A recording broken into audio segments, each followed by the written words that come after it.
Et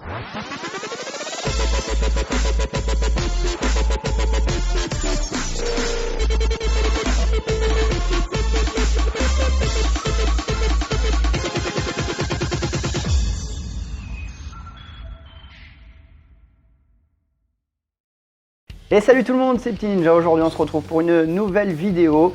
Et avant de commencer celle-ci, je voudrais juste faire une petite parenthèse et vous dire que la vidéo du review du PG Unicorn arrive bientôt. J'ai rencontré des petits soucis techniques qui m'ont empêché de la finir tout simplement, puisque j'ai essayé de la tourner hier.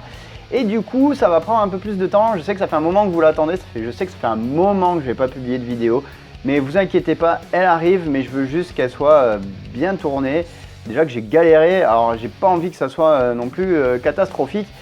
Donc il me reste juste un petit peu à tourner. Une fois que c'est fait, je vous la proposerai sur la chaîne, il n'y a pas de souci. Soyez juste encore un petit peu patient. Je sais que je vous fais attendre, mais ça arrive. Ne vous inquiétez pas, ça arrive. Au passage, puisque cette vidéo sortira après celle que vous êtes en train de regarder là maintenant, je vous avais déjà remercié, mais je vais vous le refaire aujourd'hui. Merci à tous d'être là, vous êtes 2000, voilà. Ça y est, on a franchi un nouveau palier. Vous êtes 2000 à me suivre sur YouTube et ça me fait énormément plaisir.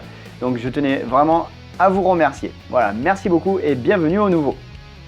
Aujourd'hui, cette vidéo est susceptible de ne pas intéresser tout le monde, je tiens à le signaler dès maintenant.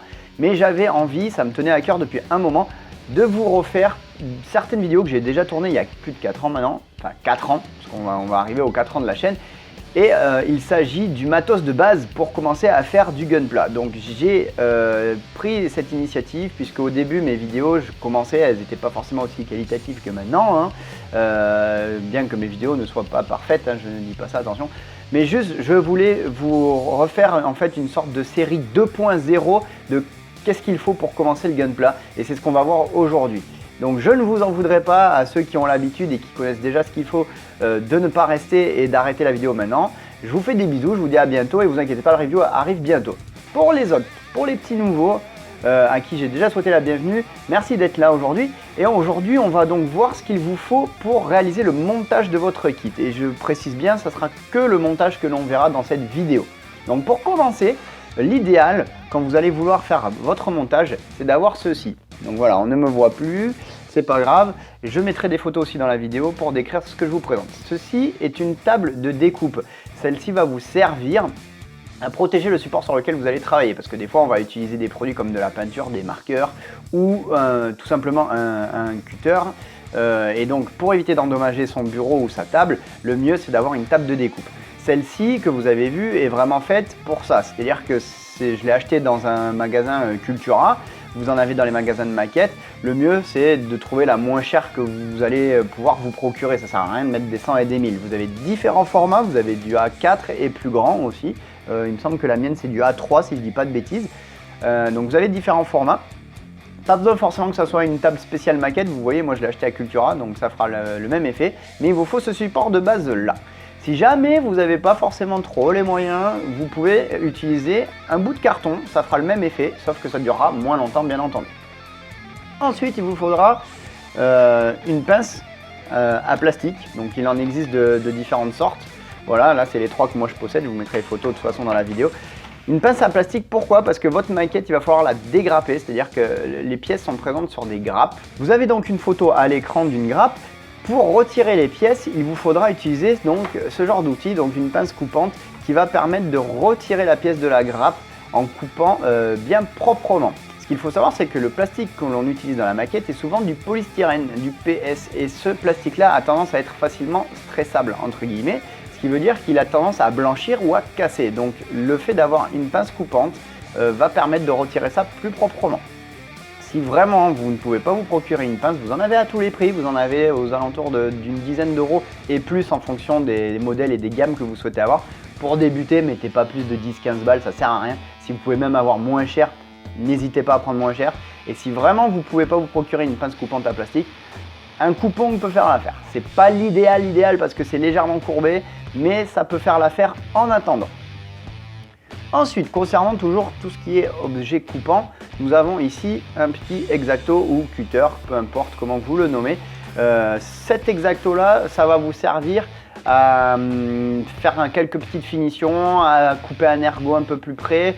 C'est toujours utile.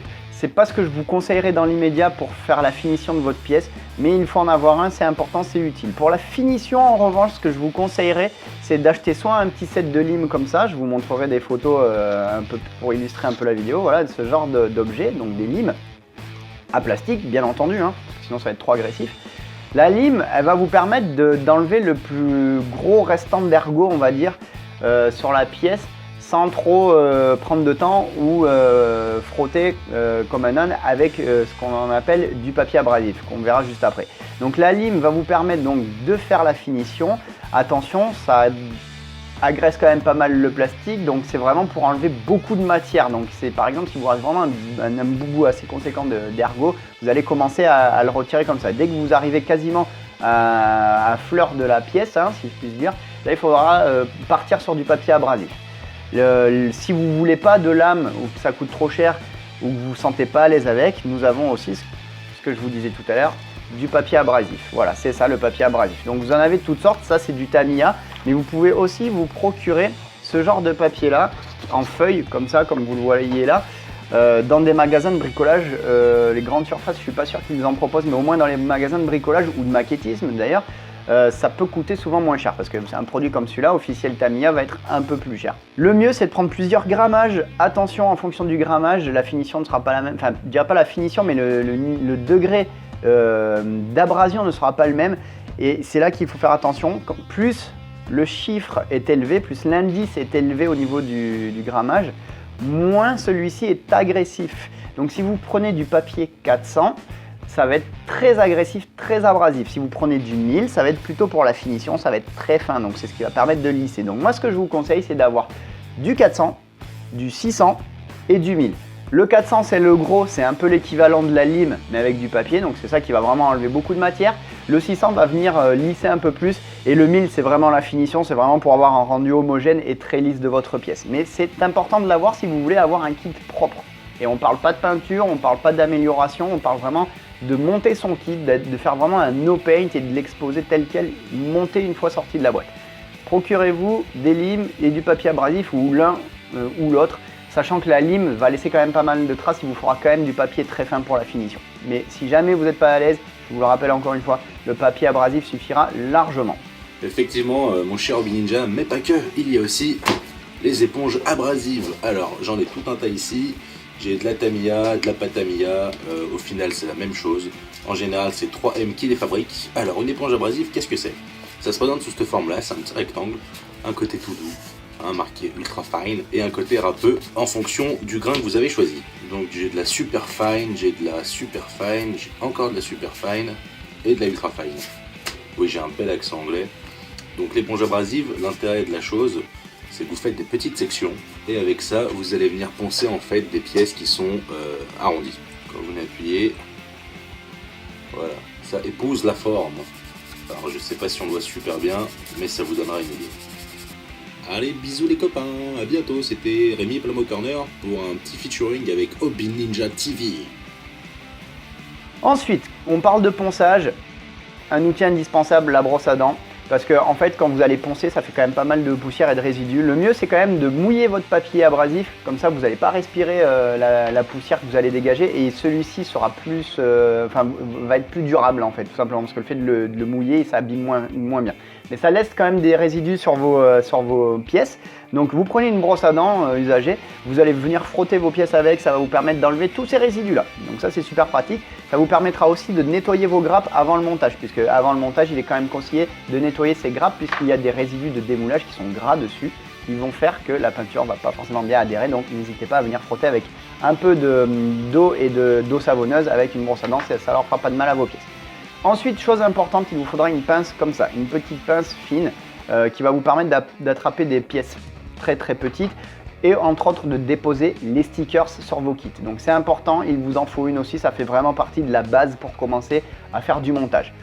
À cela va venir en complément ceci, c'est des cure-dents tout simplement, donc des cure-dents pour la cuisine. En fait, le cure-dent va venir à bien déposer votre stickers parce que vous allez voir qu'il y a des stickers tout petits. Je fais entre autres allusion au HG, au 144. Donc pour les déposer, des fois, c'est pas plus mal d'avoir un cure-dent sous la main, mais surtout de pouvoir frotter dessus pour bien faire partir l'air et éviter la création de bulles d'air et le fait que celui-ci soit bien collé à la pièce.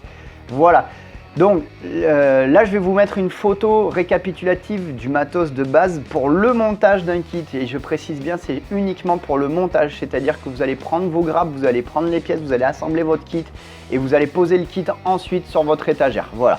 Là, tout ce que vous avez devant les yeux, c'est la base. Ça sert à ça uniquement. Voilà.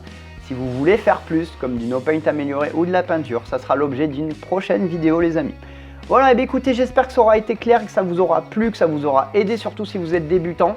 Donc n'hésitez pas à me faire part de vos impressions ou de vos questions en commentaire juste en dessous de cette vidéo, j'y répondrai avec grand plaisir. N'hésitez pas à mettre un pouce bleu si jamais ça vous a plu, à partager la vidéo pour que d'autres puissent apprendre comme vous. Je vous souhaite à tous bon courage, amusez-vous, lancez-vous, n'ayez pas peur. Je vous dis à tous à très bientôt. Salut les amis!